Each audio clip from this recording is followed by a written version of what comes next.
नमस्कार, आप देख रहे हैं लाइव टीवी इंडिया और मैं आपके साथ जुनेद अंसारी। बातचीत करेंगे मणिपुर की। बताते कि सुप्रीम कोर्ट ने भी आज कड़ी फटकार लगाई है सरकार से और सवाल पूछे हैं कि इतना टाइम उसमें क्यों लग रहा है। सीबीआई उसमें जांच करेगी तो कैसे करेगी। और आपको बताते कि पूर्व सेना प्रमुख ने तो ये बात कह दी कि वहां पे जो है विदेशी ताकत यानी चीन का हाथ होने का संकेत दिए हैं, यानी उस हिंसा में एक बड़ा सवाल खड़ा करता है। हमारे साथ जुबैर मसूद खान है, पूर्व कमिश्नर है, इनसे बातचीत करेंगे कि ये क्या सोचते हैं। सर, पहले तो आपका बहुत बहुत स्वागत है चैनल में। शुक्रिया आपका, आपके आने का शुक्रिया, थैंक यू। जिसकी तरफ इंगित हो मसला, जिन लोगों ने ऐसा औरतों के साथ किया है, जिन लोगों ने वहां पर लोगों के घर जलाए हैं, घर तोड़े हैं, उन सब की निशानी होना चाहिए ताकि उन सबको जस्टिस मिल सके। लेकिन बीजेपी के नेता तो कह रहे हैं नेहरू का हाथ है उसमें। बहुत हैरत की बात है, नेहरू जी का स्वर्गवास हुए ज़माना हो गया, शायद 64 में नेहरू जी जो है प्राण त्याग दिए थे और चले गए। लेकिन वो व्यक्ति जो जो जो सांसद ये बात कह रहे हैं, मुझे ताज्जुब है वो किस कारण से कह रहे हैं, उनके पास लॉजिक क्या है।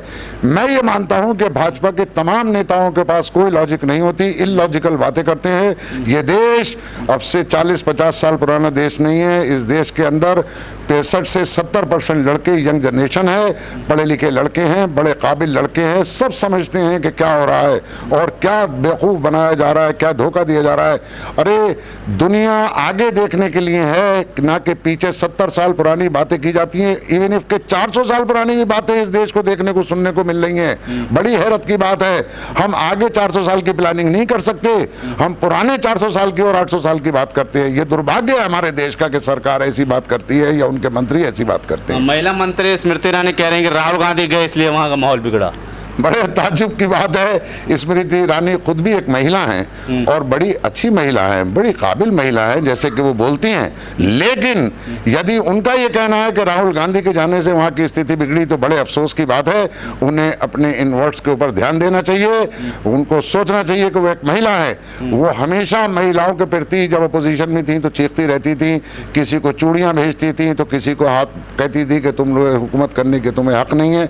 लेकिन आज यदि वहाँ पर औरतों को नंगा घुमाया जा रहा है और किसी बच्ची के साथ, किसी की बच्ची के साथ रेप किया जा रहा है तो उन्हें जो है खुद भी धरना प्रदर्शन करना चाहिए था और उनको पार्लियामेंट के बाहर आन के धरना प्रदर्शन करना चाहिए था। और जो ये जो आम आदमी पार्टी के जो जिन नेता को बाहर किया गया उनके साथ बैठ के उनको धरना प्रदर्शन करना चाहिए था, मैं ऐसा मानता हूँ। लेकिन वो तो कह रहे हैं कि विपक्ष ही चर्चा नहीं करना चाहता, हम तो चर्चा करना चाहते हैं। विपक्ष हंगामा कर रहा है, काले कपड़े पहन के आ रहा है, करना क्या चाह रहा है विपक्ष। पिछले 9 साल से हम पार्लियामेंट का जो देखते हैं उसमें ही हमें लगता है कि कोई भी इशू जब विपक्ष उठाता है तो जो रूलिंग पार्टी है वो उसमें नहीं बोलना चाहती, नहीं उसका जवाब देना चाहती और ख़ासकर प्रधानमंत्री जी नहीं बोलना चाहते। प्रधानमंत्री जी वहाँ नहीं आते, बोलना नहीं चाहते। कोई भी इशू हो, किसी भी तरीके का इशू हो, कोई ये तो नया इशू है लेकिन इससे पहले दसियों सैकड़ों इशू ऐसे हो चुके हैं जिस पे कि प्रधानमंत्री जी ने बोलना शायद अच्छा नहीं समझा। प्रधानमंत्री जी को कह रहे हैं बहुत क्रोधित हूं मैं इस वीडियो देख के। नहीं, देखिए गुस्सा तो जब भी आया था जब प्रज्ञा ठाकुर के बारे में प्रधानमंत्री जी ने कहा था कि मैं दिल से तुम्हें माफ नहीं कर सकता। तो क्या ये प्रज्ञा ठाकुर पार्लियामेंट में नहीं बैठी है? बैठी है। कैसे बैठी हैं? यदि प्रधानमंत्री जी उनसे नाराज थे तो उनको टिकट कैसे मिल गया? क्यों उनको इलेक्शन में मौका दिया गया? क्यों लड़ाया गया? मैं ये बड़ा सीधा सा सवाल करना चाहता हूँ। इसलिए प्रधानमंत्री जी, आपकी जिम्मेदारी है, आपको पूरी कंट्री देखती है, आपको पूरा विदेश देखता है। आप जब विदेशों में जाते हैं तो भारत की छवि को आप आगे ले जाते हैं। हम चाहते हैं कि आप जब जाएं तो आपको सच्चाई बताना चाहिए। देश की इन कृतज्ञ जो लोग कर रहे हैं, बुरे कार्य कर रहे हैं, इनका दमन होना चाहिए आपके द्वारा और सख्त सजाएं आपके द्वारा उनको कह देना चाहिए। सरकार कार्य तो कर रही है, विपक्ष करने नहीं दे रहा। विपक्ष आप देखिए इंडिया बना लिया, उसके बाद वो चले गए मणिपुर। क्या करने जा रहे हैं? माहौल खराब कर रहे हैं। देखिए इंडिया जो है वो बड़ी आपने अच्छी बात कही। इंडिया अगर आप कॉन्स्टिट्यूशन का प्रीएम्बल पढ़ेंगे तो उसमें सबसे पहला जो शब्द आपको देखने को मिलेगा, कहते हैं कि we people of India. India means के तमाम कलेक्टिव यहाँ की जो धर्म है, जो जातियाँ हैं, उन सब ने सामूहिक तौर पे खड़े होकर इस बात का प्रण लिया कि हम जो है इस देश को डेमोक्रेटिक और सिस्टम बनाएंगे और वो हमारा कॉन्स्टिट्यूशन होगा जिसमें सबको बराबरी का मौका मिलेगा और जहाँ पर सब लोग इस कॉन्स्टिट्यूशन के तहत काम करेंगे। इंडिया लफ्ज़ आ जाने से मुझे लगता है कि एनडीए के जितने घटक दल हैं और एनडीए जो है बड़ा दुखी है, क्योंकि इंडिया एक ऐसा शब्द है जो वाकई डिनोट करता है कि जितनी भी 26 पार्टियां इसमें शामिल हुई हैं वो आज बेसिकली सही मायनों में प्रीएम्बल जो लिखा गया उसको जो है वो दर्शाता है इंडिया, जो 26 दल जो हैं। देखिए, मैं प्रधानमंत्री जी को याद दिलाना चाहूँगा, जितने भी प्लान्स और आज तक प्रोग्राम्स हमारे प्रधानमंत्री जी ने इंट्रोड्यूस किए हैं उन सब के आगे इंडिया ही तो है। तो पीएफआई कौन है, पीएफआई के साथ इंडिया जुड़ा है, तो बुरी चीज़ को सामने क्यों रखा जा रहा है? उन अच्छी चीज़ों को क्यों रखा जाता है जिनको कि खुद स्वयं प्रधानमंत्री मोदी जी ने जिनका जो है शिलान्यास किया, जिनको आगे बढ़ाया। सैकड़ों ऐसे प्रोग्राम्स हैं जिनको के बढ़ाया गया और उनके आगे इंडिया लिखा गया। लेकिन मनोज तिवारी तो साफ तौर पर कहते हैं कि विपक्ष जो है बेशर्म और नामर्द है।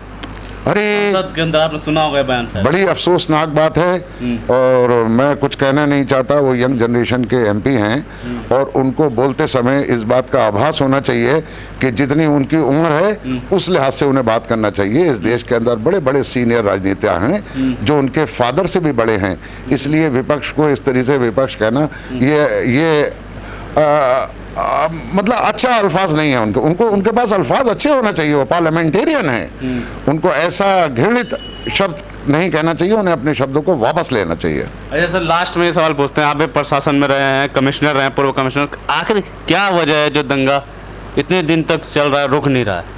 देखिए, मेरा ये मानना है कि कहीं पर भी इंसानों के बीच में, जनता के बीच में धार्मिक उन्माद हो या कोई भी हो, उसको घंटा डेढ़ घंटा तो लग सकता है जब तक के फोर्सेस डिप्लॉय ना हो, जब तक के पूरा वो ना हो।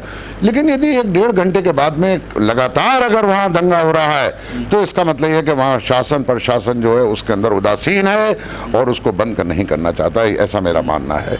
नहीं तो एक डेढ़ घंटे से ज़्यादा कहीं पर भी उद्दंडता न कोई नहीं मचा सकता। कानून सबसे बड़ा है और वो जब ही होता है जब कानून सबके बराबर यूज़ किया जाए, सबके लिए इक्वल हो। बड़े सवाल खड़े कर चुका है मणिपुर हिंसा सरकार को, लेकिन एक जो पूर्व जो है सेना प्रमुख से सवाल से लेते हैं, वो कह रहे हैं कि चीन का हाथ होने के संकेत दे रहे हैं वहाँ पे। क्या कहेंगे इस पे आप? बड़ी पीड़ा है मणिपुर को लेके। इस पूरे भारतवर्ष में सारे जो नागरिक हैं उनको बहुत पीड़ा है और जैसे कि वहाँ पर दर्शाया गया कि औरतों और बच्चियों के साथ दंगा करके और उनको जो है घुमाया गया और बहुत सी ऐसी खबरें भी हैं कि उन औरतों के साथ जो है रेप भी किया गया।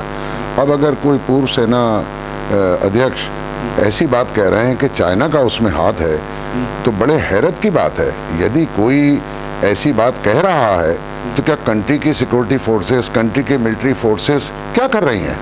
यहाँ की इंटेलिजेंस एजेंसीज क्या कर रही हैं कि कोई बाहर की ताकत, कोई पाकिस्तान या चाइना या दूसरा अलग कोई देश हमारे देश में आके ऐसे हालात क्रिएट कर रहा है जिससे कि हमारे देश का कोई स्टेट जल रहा हो और वहाँ पर औरतों को नंगा करके घुमाया जा रहा हो। और पिछले 4 मई से अब तक इस देश की ना तो भारत सरकार ना वहाँ की स्टेट सरकार ने कोई ऐसा एक्शन किया हो जिससे कि लोग ये सोचेंगे नहीं कोई कार्य किया जा रहा है। मैं ये समझता हूँ कि सब उदासीन हैं। उदासीनता का कारण क्या है, ये बहुत सोचने की ज़रूरत है कि देश का एक ऐसा हिस्सा जहाँ पर के औरतों के साथ बहुत ज़्यादा जुल्म हो रहा है और उसको हम नहीं देख पा रहे हैं, सरकार नहीं देख रही है। यदि विपक्ष पार्लियामेंट में उसके लिए मांग कर रहा है तो एक आम आदमी पार्टी के बड़े नेता को वहाँ पर बाहर निकाल दिया जाता है पूरे ही पार्लियामेंट के सेशन के लिए।